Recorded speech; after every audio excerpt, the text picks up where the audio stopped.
Press the bell icon and never miss an update from Bollywood Now.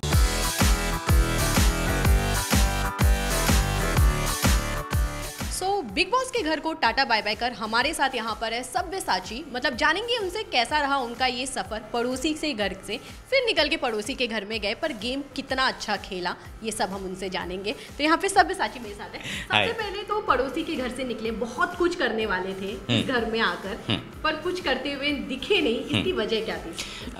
वजह कुछ नहीं था। जैसे मुझे लगता है कि कोई भी बिग बॉस हाउस में जाने के लिए तैयार हो जाएगा इस कंट्री में, बट उसका पहले होता है कि सलमान सर से मिलना है।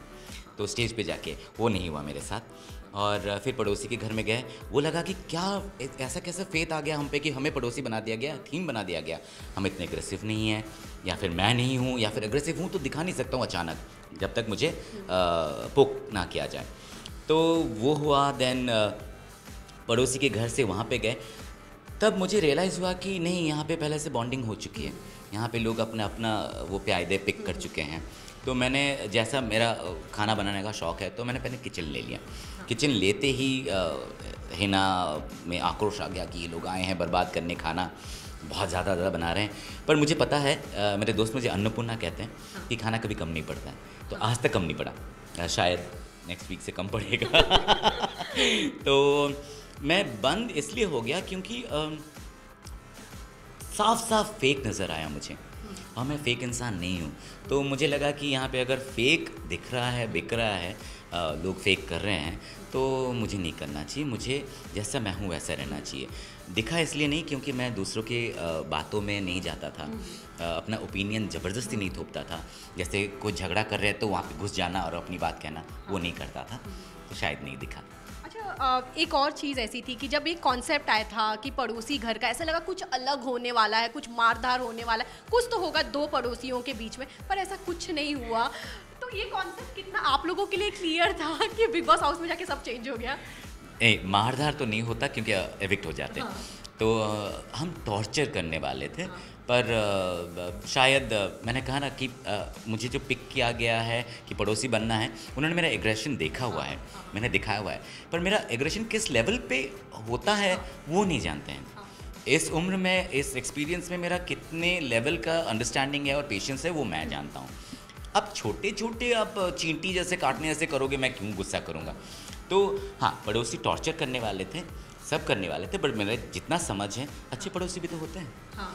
तो शायद मैं एक अच्छा पड़ोसी था, बट हाँ, किसी ने ज़्यादा उंगली नहीं की, ज़्यादा मुझे प्रोवोक नहीं किया, नहीं तो शायद सिलेंडर फटता, न्यूक्लियर बम फटता, बट नहीं हुआ। जैसे ये सारी चीज़ें होती हैं, कैमरे के साथ बिग बॉस हाउस में खेलना बहुत ज़रूरी है, क्योंकि टिकना है तो दिखना बहुत ज़्यादा ज़रूरी है। तो कौन ऐसा लगता है कि सबसे ज़्यादा कैमरे के साथ खेलता है? ऐसा ऐसा ऐसा ऐसा करके लोग फोकस करते थे कैमरा को और वहाँ पे बातचीत करते थे, and they knew the camera tricks, मतलब कैसे दिखना है, क्या करना है। कुछ लोग कैमरा एडिक्ट हो जाते हैं कि हमेशा अच्छा दिखना है, हमेशा दिखना है, बाकी कोई ना दिखे। लोगों के ये स्ट्रैटेजी और प्लान भी थे कि पड़ोसी को पहले निकालो। ये मैं जानना चाहूँगी, मैं सॉरी इसके बीच में टोकूंगी, कौन ऐसा है जो सबसे अच्छा दिखना चाहता है, कौन ऐसा है जो कैमरे के साथ का आदी बन चुका है, और किसका ऐसा प्लान था कि सबसे पहले आपने अगर देखा है तो ऐसे ऐसे ऐसे ऐसे ऐसे कौन करता ना? तो हिना मैडम बहुत अच्छा खेलना जानती हैं, गेम को अच्छा समझती हैं, बट थोड़ा ज़्यादा ही स्वार्थी हो गई हैं कि मैं सबको निकालो, 5 लाओ उन्हें काटो, 5 लाओ उन्हें काटो। जैसे विकास ने पहले ही हफ्ते के बाद प्रियांक के एविक्शन के बाद बोला था कि जुबैर को जुबी बेबी बनाया, कट गया, प्रियांक को लाए, कट गए, अब लव और प्रियांक दोनों आए, दोनों कटेंगे। हाँ। प्रियांक शायद बच जाए बिकॉज फ़ैन फॉलोइंग है, और अभी बिनाफ्शा के साथ ज़्यादा ओवर फ्रेंडली हैं, मतलब जेस्चर्स दिखते हैं, तो शायद वो लोगों को देखें, यंगस्टर्स लाइक करें। बट हिना अच्छी हैं, पता नहीं गेम के लिए बुरी बन रही है। हाँ। वो तो नहीं हो सकता बिकॉज अपना अस्तित्व तो निकल ही आता है बाहर। हाँ। तो शायद वही। अच्छा, जहाँ घर में पुनीश और बंदगी का एक लव स्टोरी देखने मिला था, वहीं विनाप्शा और प्रियांक का भी देखने मिल रहा है, बहुत ज़्यादा क्लोज हो रहे हैं। क्या लग रहा है कितना ज़्यादा प्लानिंग चलता है कि लव दिखाएंगे एंगल तो आप बिग बॉस में ज़्यादा टिके रहेंगे? अब दो देखने मिल रहे हैं। प्यार अगर ऐसे ओवरनाइट हो जाता तो क्या बात थी, मेरे बहुत लवर्स होते। मैं अभी तक सिंगल हूँ। तो सोच समझ के प्यार नहीं किया जा सकता। और बदल के प्यार करो तो उसे समझौता कहते हैं, कॉम्प्रोमाइज़ कहते हैं। तो यहाँ पे शायद दोनों था, सोच समझ के और बदल के, कि आप ऐसा करो मैं ऐसा करता हूँ। और जितना मैं जानता हूँ, जितना मुझे बताया गया है कि दोनों के बाहर अफेयर्स हैं, तो वहाँ क्या कर रहे हैं? तो अगर वो कैमरे के लिए है तो 150 कैमरे हैं, आप सांस लेते तो पता चलता है, तो अगर प्लान करोगे तो पता नहीं चलेगा। हाँ, तो यहाँ पे सबसे इंटरेस्टिंग इंसान के बारे में बात करना चाहूँगी, आर्शी के बारे में, जिनके कपड़ों से लेकर उनके बिहेवियर से लेके आवाम जानती है सब कुछ, उनके बारे में क्या कहना चाहिए? बहुत प्यारी है वो, चाहे कोई कुछ भी कह ले, सिंपली कॉम्प्लिकेटेड है वो बहुत सिंपली कॉम्प्लिकेटेड है, बिकॉज उन्हें कुछ लेना देना नहीं है वो क्या पहनती है, उन्हें दिखना है।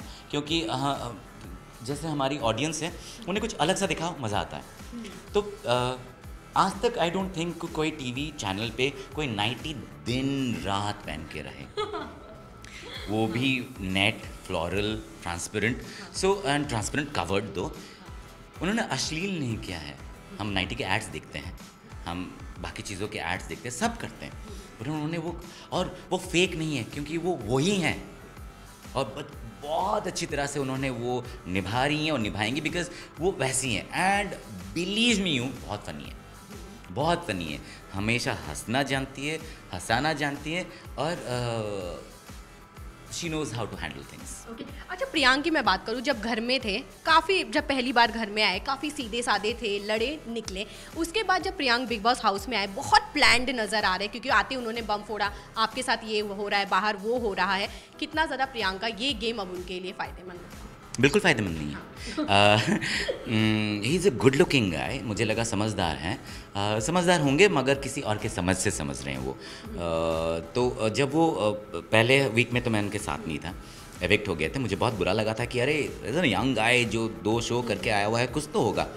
जब वो आए सबको बोल रहे थे ये उनका प्लानिंग था कि सबको अपने वीक पॉइंट्स बता दूं ताकि मैं अपर हैंड ले सकूं।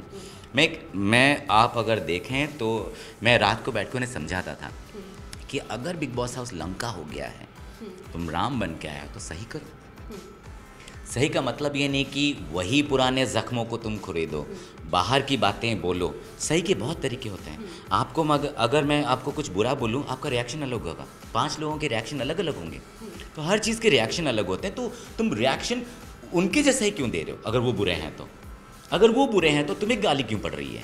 अगर वो बुरे हैं तो तुम जेल क्यों जा रहे हो? तो कहीं ना कहीं तुम गलत हो। तो ये मैं समझाने की कोशिश कर रहा था, बट उन्होंने बहुत मतलब गलत खेला है कि मैं बाहर का चीज़ें जानता हूँ तो अंदर खेल सकता हूँ। That is very mean actually, but let's see, अगर वेकअप कॉल अगर मिल गई होंगी उन्हें तो अच्छा है। Wake up, it's a individual game, it's not a group game. अच्छा, जैसे आप कैप्टन बने, कैप्टन बनने के बाद घर से बाहर हो गए, उसी के बीच में जेल में भी लोगों को भेजा गया, वहाँ पे भी एक कमेंट किया गया था कि प्रियांक के साथ अब आप और ज़्यादा क्लोज हो सकते हो। उस इंसिडेंट पे मैं आपसे जैसे मैंने आपको पहले कहा ना, प्यार अगर एक ही रात में हो जाता, एक ही दिन में हो जाता तो क्या बात। तो आई लाइक दैट गाय, क्योंकि वो जब आए तो बहुत पॉजिटिव थे, बाद में बह गए। बिनाफ्शा ने कहा था कि या तुमने उसे नहीं भेजा कि तुम उससे रात भर बात कर सको। मैं रात भर बात नहीं करता था, और जब भी बात करता था मैं समझाता था। एक बात वो है, वो दुनिया जानती है। दूसरी बात, विनाफ्शा दिन भर तो लिपटे रहते हो, जेल में भी लिपटना था नहीं ना। तो दूसरी बात वो थी। और कमेंट्स बहुत आए थे। हिना खान ने बोला था सब्यसाची इज़ अ नोबडी, तो वहाँ पे if Sabyasachi is a nobody, you are somebody, at least behave like somebody. तो वो सबके हिल जाते हैं, जो कि बहुत बैलेंस्ड होते हैं, जो सही होते हैं, सबके हिल जाते हैं दिमाग में, तो नॉट अ प्रॉब्लम। अच्छा, शिल्पा और विकास एक ऐसे थे जो स्टेज से लड़ते हुए बिग बॉस हाउस में वो लड़ ही रहे हैं। उनमें क्या लगता है, जब आप घर में टाइम उनके साथ स्पेंड किया, क्या लगता है कौन सही होगा कौन गलत होगा, इनका झगड़ा कितना सही है? देखिए, वो दोनों जब अंदर आए तो लड़ रहे थे, ठीक है, सब अपने अपने जगह सही है। शिल्पा जो गुजर के गई हैं, जो भी उन्होंने देखा है उन्हें पेनफुल है, हर्टफुल है। विकास ने जो किया है अपने ओहदे के हिसाब से किया था, चैनल हेड के हिसाब से। पर्सनल किसी का ग्रज नहीं है, पर पर्सनल वहाँ पे लड़ रहे थे, और एक लड़ाई को आप कितना खींचोगे। अब आप आगे देखिए, धीरे धीरे प्यार बढ़ने लगा है, एक दूसरे को समझने लगे हैं। शिल्पा चाय बनाती है और विकास को देती है कि चाय पी लो, आप खाना खा लो ढंग से। मतलब एक इंसान का कोर जो है वो साफ है। दुनिया ने आपको ये कर दिया तो आप एक इंसान का ही बदला लोगे, तो धीरे धीरे उनका फ्रेंडशिप हो जाएगा। एंड आप देखिए बिग बॉस में सिर्फ झगड़े नहीं होते हैं, यहाँ पे ज़रूर फ्रेंडशिप भी दिखाया जाएगा, फ्रेंडशिप होगा, अच्छे लोग अच्छे दिखेंगे, बुरे लोग। अच्छा, टॉप 3 कौन लग रहा है जो बिग बॉस हाउस में जाएगा फिलहाल? मुझे 5 लग रहे हैं। विकास, आकाश, हितेन, शिल्पा, हर्षी। अच्छा, फाइनली आगे क्या करने का प्लान है और अपने फैंस को जो मैसेज आप देना चाहेंगे, क्योंकि बिग बॉस हाउस से जो भी जाता है काफ़ी फेमस होकर बाहर निकलता है, तो क्या मैसेज देना है? मैं फेमस हूँ कि नहीं मुझे नहीं पता है, क्योंकि मैं ज़्यादा दिखा नहीं, बिका नहीं, तो व्हाटएवर, टिका नहीं। तो मैं सिंपल सा मेरा फंडा है लाइफ में, नदी की तरह बह जाओ। सो मैं नदी की तरह बह जाऊँगा, जो आएगा अच्छा है। एंड प्लान करके कुछ नहीं होता है, बिकॉज उसका प्लान सबसे बड़ा है। तो कोई स्ट्रैटेजी, कोई प्लान नहीं है लाइफ का, जो होगा अच्छा होगा। फैंस को इतना कहना चाहूँगा, आई एम सॉरी अगर आपका एक्सपेक्टेशंस था कि मैं कुछ अच्छा करूँ, दिखूँ, लड़ाई झगड़ा करूँ। लड़ाई झगड़ा तो नहीं करूँगा, प्यार से भी दुनिया में बहुत सारी चीज़ें जीती जा सकती है, और प्यार से ही मैं बाहर आ गया, कोई रिग्रेट्स नहीं है। And I love my state, thank you for being there for me. Thank you Sabbir Telly Masala से बात करने के लिए, थैंक यू सो मच।